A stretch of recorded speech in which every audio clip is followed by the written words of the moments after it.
Welcome to Leadership with Lisa. I am going to go over the culture of a store. A culture of a store is hugely important. I've seen so many managers just crumble because of their culture not being strong enough, or not being really inviting enough, or whatever. So they kind of go through employees a lot. The customers don't really stick around, and they don't really have a big following with customers and things. So we are going to go over that today. Thank you for joining my channel. I am doing this for the average person who's just trying to run a retail establishment. I've done it for 30 years, and I've mentored people, I've trained people, I've grown into my career as a district manager, and I found that a lot of the things that I coach people into really do matter, and it works. Okay, so if you're struggling as a manager in making your store, in your establishment, you know, thrive, and people being happy to come or whatever, this video is for you. All right, so I have what I want to go over is the store culture. One of the things that I find to be important is to allow people to request time off. Now, it doesn't mean you have to be somebody who rolls over and allows people to, request every weekend off and things like that. That's not what that is. Or even once you should have a good week to 2 weeks. I'm a firm believer in 2 weeks, but sometimes you can only do a week of schedules up, so people understand what to expect, where, life work balance, what to do. Requesting time off, I always I suggest that you do like a calendar in your office. A desk calendar is always nice, because that's where you typically do your schedules, and then you can just refer to it. Even if they can do it online, a lot of times I had them do on the schedule as well, just so I could physically see it and process it.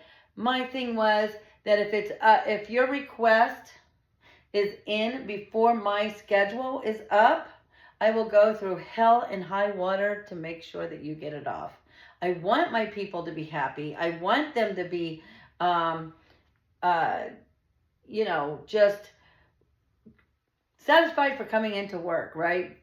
Enjoy coming into work, and wanting to be there, not calling out because they requested 2 weeks ago to have off for their daughter's recital, and you decide not to give them off. That's not a good culture. It's never going to give you a good culture. You got to give people a life-work balance, and this is a great way to do it. Another great way to do it, while we're on this subject of scheduling, is like if you have somebody scheduled, you can do it a couple different ways. If you have them scheduled, let's say, I'm going to just put scheduling here. Let's say for scheduling purposes, you have somebody on Friday and Saturday of this week. Maybe give them off Friday and Saturday of next week. Or, maybe not work them a Saturday if they worked them a Friday night type deal. Or maybe not work them Sunday if you worked them a Saturday night. Just things like that. Just really think it through. If you can give people 2 days off in a row, give them 2 days off in a row. I always try to do that. That helps with the life-work balance. Life-work balance of this whole thing. Give people life-work balance, and you get a different attitude. You get people being very pleasurable, right? I don't know. That's probably not the right word. But anyway, another thing. Do a to-do list. Okay, so some people will, some companies will put out like an endless to-do list to do, and managers will just put it up there, and they will implement it to their whole team. I kind of suggest that if you're going to create a culture that people are happy in, is that you do a to-do list per shift. So each shift, and it should be a standard too. So in my other video, I do talk about scheduling. Check that out. That will help you out with the to-do list, because you're literally going to take whatever you have somebody on a shift. So if you have an 8 to 2 p.m. shift, their to-do will be X, Y, and Z, right? Whatever it is that you want them to do. And then 11 to 7 shift, or whatever the next shift is, they'll have theirs. That way, when you move people around and, you know, somebody worked 8 to 2 today, but works, you know, the 11 to 7 tomorrow, or closes, you know, in a couple days, or whatever the case may be, they're just, they understand that when they work that shift, that is their responsibility. I think that that's super important. Do not put names beside it unless you have an assistant that you just want to give a little bit of extra to. But for the most part, for the daily chores, it should always be just in that scheduled shift. And that way nobody feels picked on as well. Believe it or not, people will start getting picked on, feeling picked on if they tend to, like, if you put it under names and then they feel like, I get the garbage every night. Why is it that I get the garbage every night? If you put it under shifts, you can just be like, that is an 8 to 2 chores. If you don't like your chores on 8 to 2, we can always put you on a different shift or whatever. But usually, I mean, shifts are, you know, ever changing between people anyway. But if you do have somebody on one shift consistently and they have that complaint, it's a great way to get that complaint off your plate. Well, I'm sorry, if you don't like doing the garbage every day, I can put you on 11 to 7. Who doesn't do the garbage every day? They do whatever your business is, you know, whatever your needs are. Anyway, so that's a really great way. This next one, I kind of laugh at because it's transfer of energy.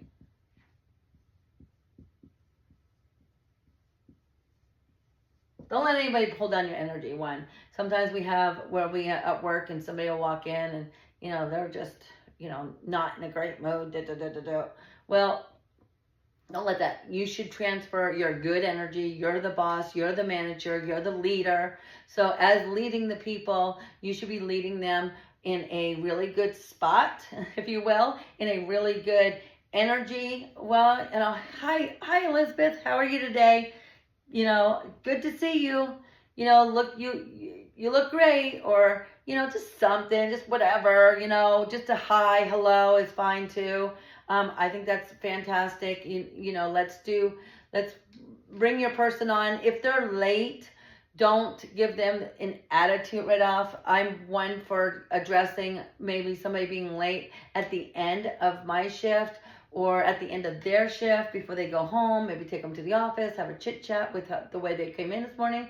But I want to transfer really good energy when you walk through the door.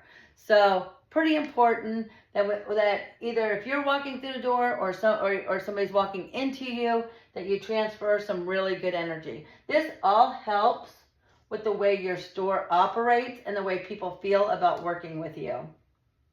And then, so we have, I put a little note here so I can, and I don't edit these things, but I want to be able to just make sure I hit everything that I know should be on this board. Another thing is being very communicative, okay? Communicate.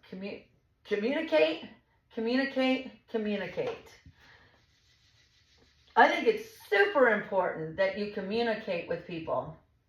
What do I mean by that? If you know that you have a sale coming up, communicate it. Hey, Friday we're running that 2-4 deal. Let's not forget, you know, tell our customers I have a meeting on Wednesday. I won't be here Wednesday afternoon. Maybe put it on my schedule so everybody knows. Whatever it is, little, big, whatever. If you can share it with your team, share it with your team. Don't keep it underneath your hat. Nobody likes to be kept in the dark, okay? That is not typically it's if you want your team to be strong and enjoy working with you, keep them in the know as much as you can. Keep them in the know.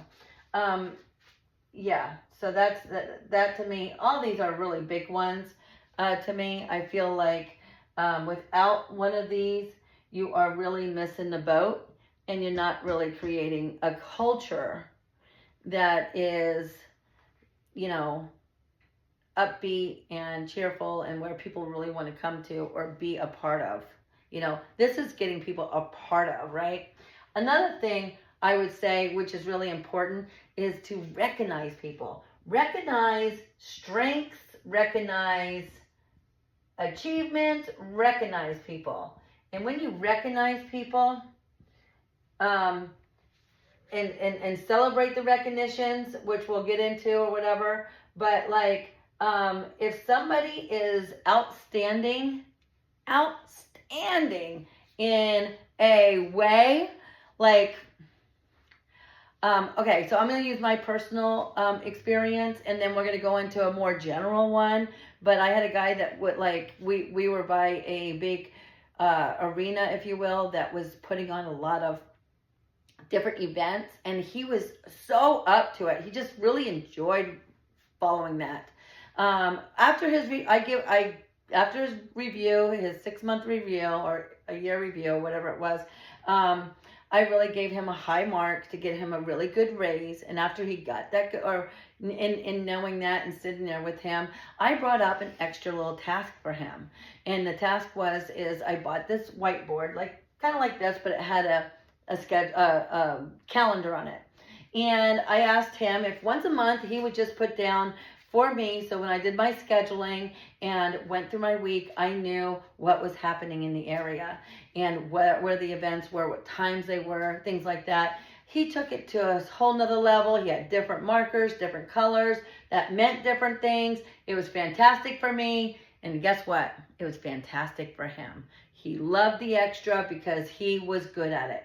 If somebody's really good at training and stuff, that's another thing, is maybe, after, I always do it after a review. And the reason why is because I want that person to feel like they gotten like extra money for the extra thing that I'm actually asking them to do. As a manager, we really don't have, sometimes we don't have, like, I didn't have a role that actually had somebody even training or even like doing the events for me or whatever. So there was no like actual role that I could give them. But so I was just really giving them something extra to do.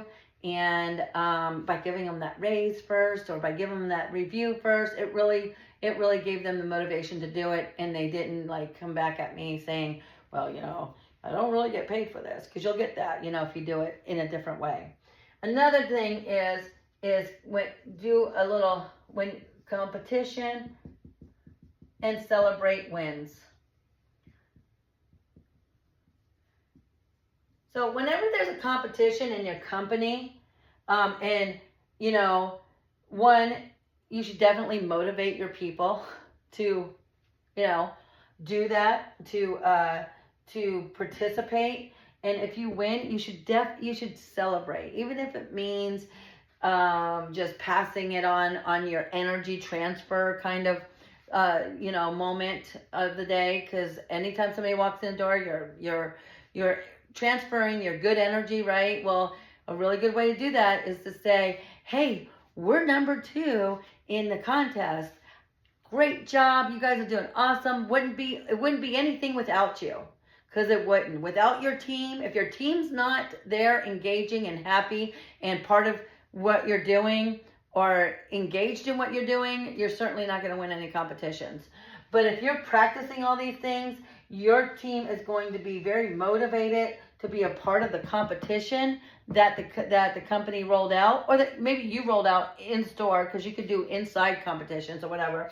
And you could even do little rewards, I know, like, as managers, sometimes, whatever. I used to do team feeds when I get my bonuses. A lot of times I had like 11 employees. So a team fee could cost me a good $150 at least.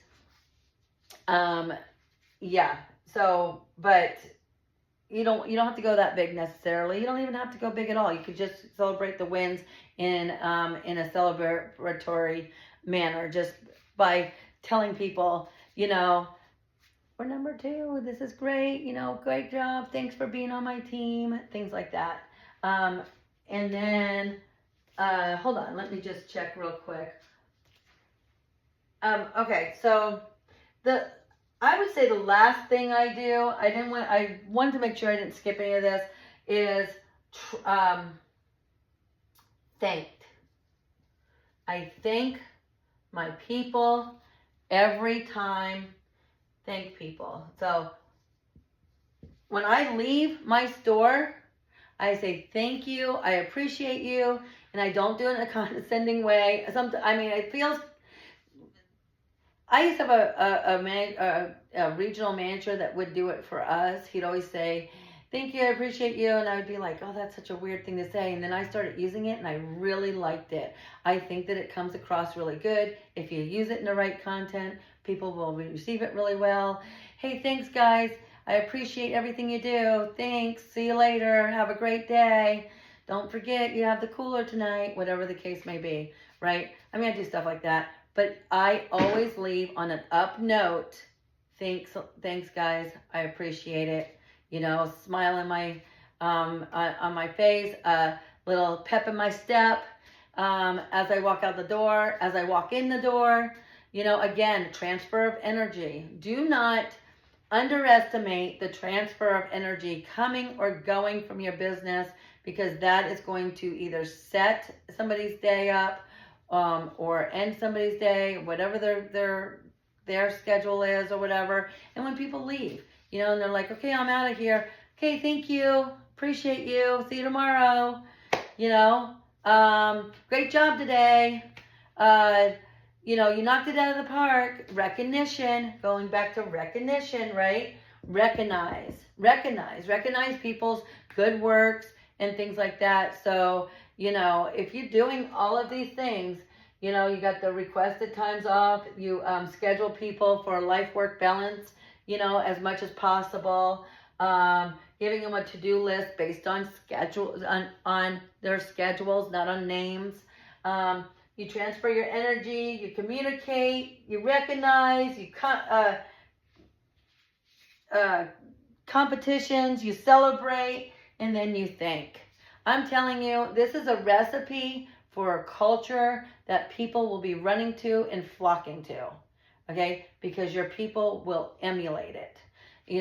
People that come in may not know that this is what's going on. They're not going to see all this. They're not going to really understand what they're seeing. But what they're going to know is they're going to know that the people that work for you or work with you, is what I like to say, are happy, are just pleasant people, and and they don't feel like they're walking into something. So, honest to God, and honestly, this right here will also help with your sales as well, with a bunch of other stuff. But culture is a big deal and will help you, with hiring and all kinds of stuff. Okay, that's it. Thanks a lot.